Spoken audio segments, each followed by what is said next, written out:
Happy Homebrew Wednesday, everybody. It's been a while since I've done a video, so I just wanted to put something out there very quickly. Um, there's really nothing going on brew-wise. The only thing I wanted to share with you today is that I just bottled up a pale ale. I didn't want to bottle it, but something happened over last week or the weekend before last that I didn't anticipate. I have a leak somewhere in my keg system and all of my CO2, and I'm talking the bottle's only 4 months old and it's a 20-pound bottle, so you can imagine how angry I am. But something happened when I was in here, and when I got back, it was empty. So there was a leak somewhere in my system. I'll have to find it once I get a new bottle and test my system and find out where it's at. But all my all my gas went away. But luckily, I had some clean bottles, and I was able to save the brew that I have in my fermenter. So I bottled it up. I didn't really want to do it. Now I bottled it on Thursday last week, and now it's Tuesday afternoon. So it hasn't really been bottled that long, but it spent about 3 weeks in the fermenter. So I had the first 2 weeks, almost about 12 days or 11 days. I had it in the primary, and I dry hopped this. Now let me explain the recipe a bit. It's based off of Bell's Two Hearted Ale. Now Bill's Two Hearted comes in at around 50 some odd IBUs, and I wanted to tone that down a bit because I have a lot of people coming over. They're just getting used to craft brews. Here in Spain, the craft brew movement really hasn't hit. It's not really popular. In fact, there's no homebrew store in my city, and I live in the fourth largest city in Spain. So there is no homebrew shops. We have to do everything online and get it from Madrid or somewhere, far away. Now, that being said, the selections of products, they're getting better, but there's nowhere local to get it. So I did get a hold of some decent hops. This was the reason why I chose to brew this version of Bell's Two Hearted is because I had a whole bunch of Centennial that has been sitting in my freezer for a long time, whole hops, and I just needed to get rid of it before they went. So I bittered this. First of all, I went away from the recipe, which calls for all Centennial, and I bittered this with Columbus because I like the way that Columbus bitters. It's a very nice bitter, especially in a pale ale. And then all the aroma, all the aroma and the flavor hops were all Centennial. Then I had about 25 or 30 grams of Citra that was left over from some previous recipes. And that was kind of getting older as well. I just wanted to get rid of that. So I dry hopped the rest of my Centennial and the Citra. So it's a slight deviation from the normal Bell's Two Hearted. This is about a 35 IBU when the original is about a 55. So it's just toned down a little bit, but the grain bill is just about the same. It came in at 5.5%. So let's crack it open and find out how it's carving up. There we go, nice little hiss. It's not a whole lot of activity there.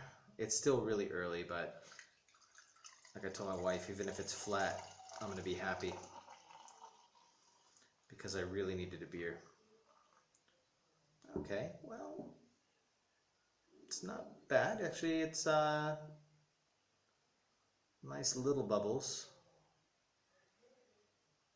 It still has a little bit to go.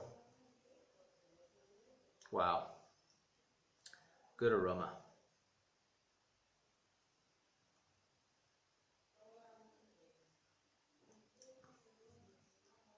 It's getting there.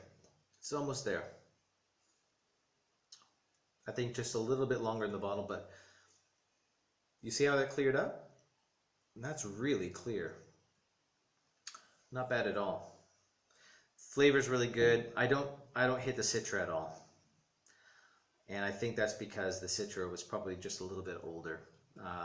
Usually when hops get older, they lose some of those aromatic qualities. They will bitter. I mean, you have old hops, they will bitter, but all the aroma and those flavors just don't pop through. I definitely get the Columbus bittering, and the Centennial is really coming through on this. It's really grapefruity, very citrusy. The aroma is it's pure. The aroma is pure Centennial, just exactly. I don't get any aroma from anything else, just the Centennial. Maybe a touch of that Columbus from the bittering hops, but not really. It's primarily just that Centennial.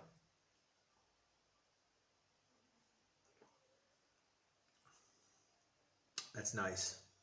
That's a really nice, nice round pale ale. Like I said, it really cleared up. I mean, that has no gelatin or anything, and I was really thinking, well, maybe if I drop some gelatin in the keg, da, da, da. But look at that. I mean, that's really nice. Anyway, a couple more days, and that should be up to snuff, I hope. Not a whole lot of other things going on. I do have a plan, and I did comment on Alex Rock's last video of some plans that I have for my setup, and maybe I'll show you a little bit of that. So let's take a look. Okay, so here I am in my basement workshop, and I wanted to show you my keg first. I mean, you've probably seen this in my other videos, but anyway, as you can see, it's just like a keggle with my little sight gauge here and all that. But if you look down, you could see my element. Okay, so you have my low density watt element here, and you have my pickup tube and my little, I guess, temperature probe thingy coupler.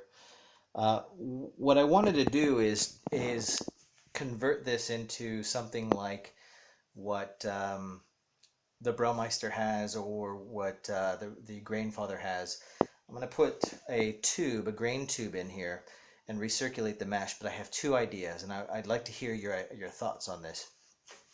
Firstly, I have this stainless steel waste paper basket, but I don't use it. So what I was thinking about is getting the stainless steel tube here and basically fit this with a perforated, like, false bottom.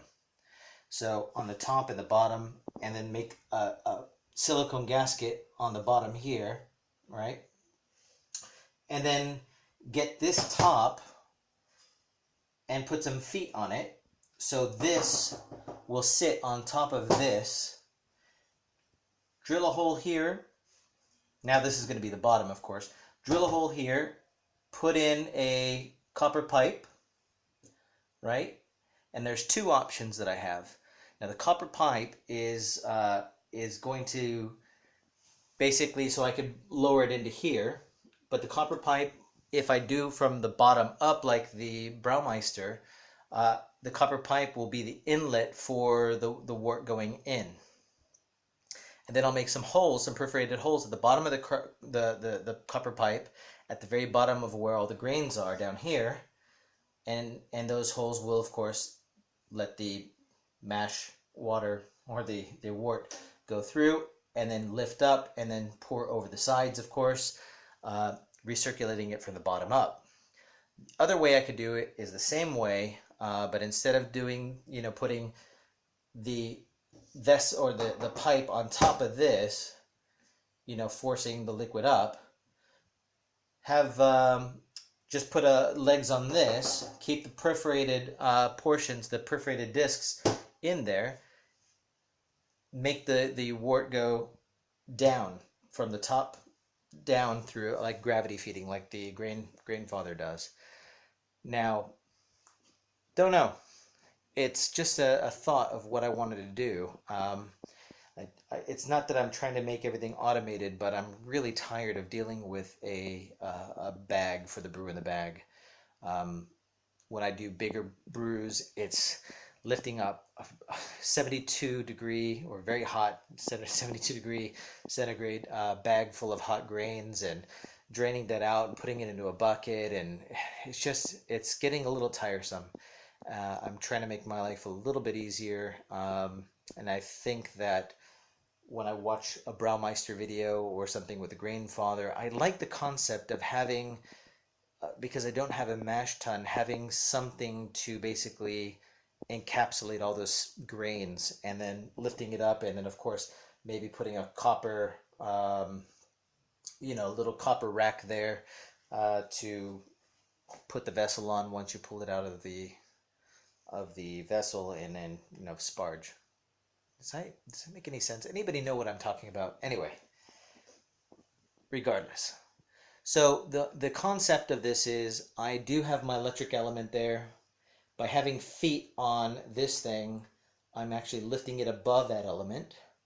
And then I'll just measure the temperature coming out from the bottom as I pump it out and over the top. And as it recirculates and it loses temperature, then the PID can pick it up and, of course, adjust as necessary. And throughout that constant recirculation, it's the same concept as the Braumeister or the grain father, depending if I'm going bottom up or top down.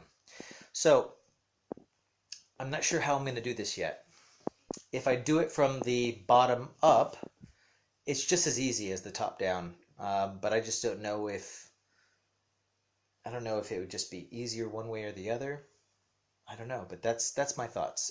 I'm in the planning stages now before I go off and start buying pumps and start constructing this thing. Construction wise, it's just as easy for me one way or the other. I can build it. However, when I built this, it didn't take me that long. I'm still gonna have to build feet to put on this thing.